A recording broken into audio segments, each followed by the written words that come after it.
What's going on, everyone? Jeremy here from the Quartering. I hope you're having a wonderful day. It's Friday, at least if you're watching it while I'm recording this. I hope that you've enjoyed my coverage for the week. I work Monday through Saturday, uploading 5 to 6 videos a day. If you enjoy it, please do click that red subscribe button down below the video. I'd greatly appreciate it. So, what's next for Johnny? Well, he's made an announcement about what's next and some potential new lawsuit targets. The warpath may not be over. The counterattack may not be done. And who could blame him? I mean, I would argue that the guy definitely deserves some level of retribution here. I mean, if he's not going to get his acting roles back in Hollywood, I would expect him to dominate and take on all sorts of other companies, maybe the ACLU, anybody else who printed lies about him. Why not? Make everyone pay financially for defaming you and printing libelous statements. In fact, Johnny says he's still in shock over his defamation win. You know what I'm in shock about? That you haven't checked out this video sponsor. That's right, it's me. Check it out. If you've been on my channel for any amount of time, you know I've spent the better part of the last 5 years covering companies who have gotten woke and eventually gotten broke, lamenting how major companies like Disney or even ice cream makers or comic books have at best become politically divisive and at worst outright attack their own customers. Sexism in gaming. Here we go again. If you don't like it, don't watch it. Peace. Well, I've sat on the sidelines long enough, and I've decided that I was going to put my money where my mouth was and get into the game. Introducing Coffee Brand Coffee. Coffee Brand Coffee is built by creating digital trade partnerships with many coffee producers that use sustainable coffee growing standards. These producers are concerned with soil prevention, clean water practices, and maintaining a quality standard of living for their workers. By paying a premium price for my quality and sourcing from small farms and co-ops that focus on sustainability, market forces will lead to the best situation for growers, roasters, and coffee lovers. And most importantly, we feel that this dedication to quality should be obvious when you have Coffee Brand Coffee in your cup. Right now, we're launching with 5 of our most solid blends. From light to dark roast, whatever you like, Coffee Brand Coffee has what you need for coffee. We don't want your votes, we just want your business, and we want to do whatever we can to earn it and keep it for a long time. To celebrate our grand opening, I've got a special promo code, The Quartering, in the description in the link and pinned comment down below. Support apolitical companies, give my coffee a try, let me know what you think, and I appreciate your continued support. Hey, we also added 3 cocos and a decaf and a cold brew blend. Since I filmed that commercial, I'm going to have an updated one dropping next Friday when the teas drop. But 400 plus reviews. Check it out. Good stuff. I promise you. Now, Johnny told a mob of adoring fans in the UK on Thursday night that he's, quote, still in shock about winning his defamation suit. And even cracked a joke about his finger. The Pirates of the Caribbean star was captured on video laughing as dozens of admirers congratulated him on this week's win as he emerged from his friend rocker Jeff Beck's Newcastle gig. "Thank you, I'm still in shock," he revealed to one celebratory fan. As the actor posed for photos and signed autographs, he joked with a young one in the crowd about losing part of his finger. "You have 5, I have 4 7/8. Mad, Depp told the boy. His finger, of course, was brought up repeatedly during the trial. For those asking, Johnny was genuinely the nicest man. A fan named Jay tweeted shortly after her encounter with the star. He took the time to talk and thank everyone and signed as much as he could given the time and space he had. He especially took time to thank and talk to the young fans who were waiting. I can't imagine what that must be like. Just being mobbed. Like, I get nervous. This is like part of the reason I don't live stream very much is like if I miss regular comments or if I can't miss a single super chat or I feel terrible. I can't imagine having like 500 people waiting for me all the time. Every time I walked out of a building, you'd eventually have to like hurt some feelings, and that would kind of suck. But now he's announced a return to showbiz, and it's going to be an album. JD is planning an official showbiz return after his victorious showdown with X, with a new album with guitar god Jeff Beck. The Pirates of the Caribbean star has already joined the Hi-Ho Silver Lining rocker on a series of high-profile UK gigs, even missing the court verdict that he was defamed by his ex.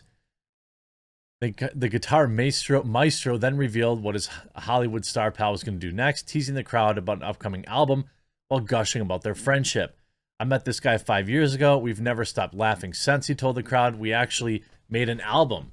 I don't know how it happened, but it will be out in July. So it's going to be out in like 3 or 4 weeks. I don't know anything about Johnny as a musician.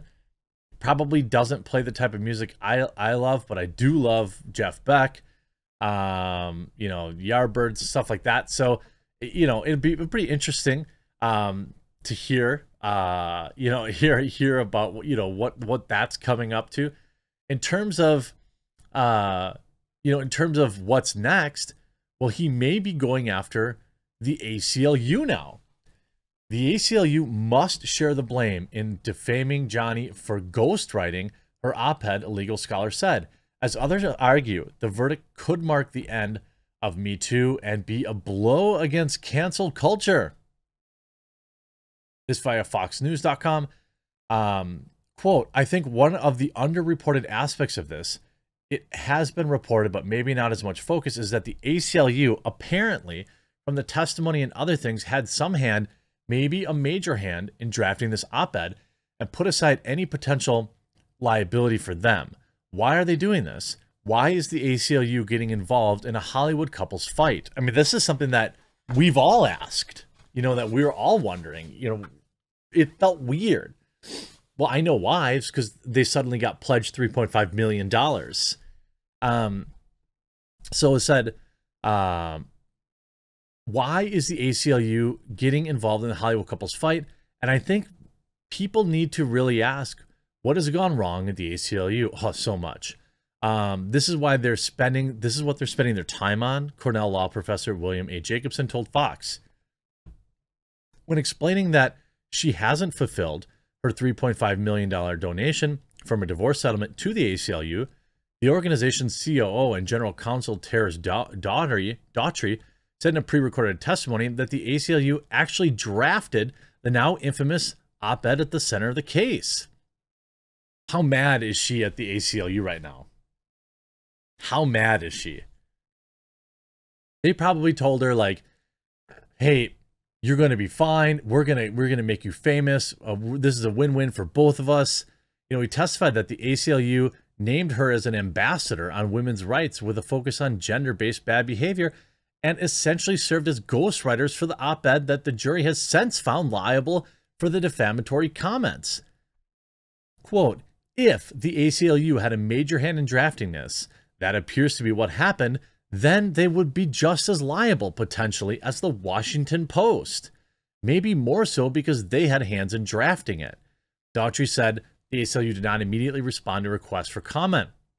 Criminal defense attorney Brian Claypool told Fox News Digital that Johnny should bring legal action against the Washington Post to set a precedent for similar cases going forward. Jacobson feels the decision not to go after the paper owned by billionaire Jeff Bezos was a strategic one because it would be difficult to prove the editors knew that she wasn't truthful, and the Pirates of the Caribbean star seemingly wanted to put her on trial. The issue there again would be with the ACLU, which presumably was relying on what she was telling them. Did they act with reckless disregard of the truth? So I don't think it's a different analysis. It's just that JD obviously made a decision not to name them, viewing her as the primary culprit. Well, I mean, if she went in there and she was telling them, hey, this is exactly what happened, this is, you know, how it went down, I mean, you'd have to prove that the ACLU knew different, which I think would be very difficult to do. The fact that you could just outright prove that she was lying obviously seems like the bigger W. Quote, So whether they do or don't have potential liability, I think is something we may never find out, he said. But I think people who have long held up the ACLU as some sort of paradigm of virtue have to wonder what's gone wrong at many different levels with the organization. University of San Francisco School of Law professor Laura Baslian also scolded the ACLU in a piece for the Liberal Atlantic magazine. The ACLU's bestowal of an ambassadorship and scribe for hire services upon a scandal-plagued actor willing to pay 7 figures to transform herself into a victim's advocate and advance her acting career, she pushed for a publication date that coincided with the release of her Aquaman film, is in part the group's continuing decline. Once a bastion of free speech and high-minded ideals, the ACLU has become in many respects a caricature of its former self. I used to be a proud card-carrying member of the ACLU. Today, when its fundraising mailers and pleas to enroll arrive in my mailbox, I throw them in the garbage. I mean, the idea that he's not done suing people. I mean, he's got $8 million now, $8 million that he didn't need, potentially, if he gets paid, right? Who's to say he doesn't want to just spend it on continuing the warpath? I mean, certainly I would think the Washington Post would be a further target, but the ACLU seems like one. I mean, how come nobody's talking about the potential, like, why is the ACLU, why did they get a $3.5 million donation? Like, was this just a live for hire thing? It sure seems like it, right? Like, what is the timeline of when the $3.5 million was offered and when all of a sudden they were like, we'll write this op-ed for you? What's that timeline? I'm certainly interested to see how this all shakes out, and he may be emboldened by his win. Certainly, if there's any news of new potential lawsuits coming from him, I'll report it here first on this channel. So if you haven't yet, please do click that red subscribe button down below the video. I greatly, greatly, greatly appreciate everyone's support. This has been a wild ride. I think I would be remiss if I didn't mention this was a huge win for men who were afraid to speak up for themselves, men who have been on the receiving end of terrible behavior and who have been gaslit into silence or mocked by their friends, family, and law enforcement. He just gave a lot of men a voice that they probably didn't think they had. And I think that's the most important takeaway from this by far and away. I hope you enjoyed this video. We'll talk to you again real soon.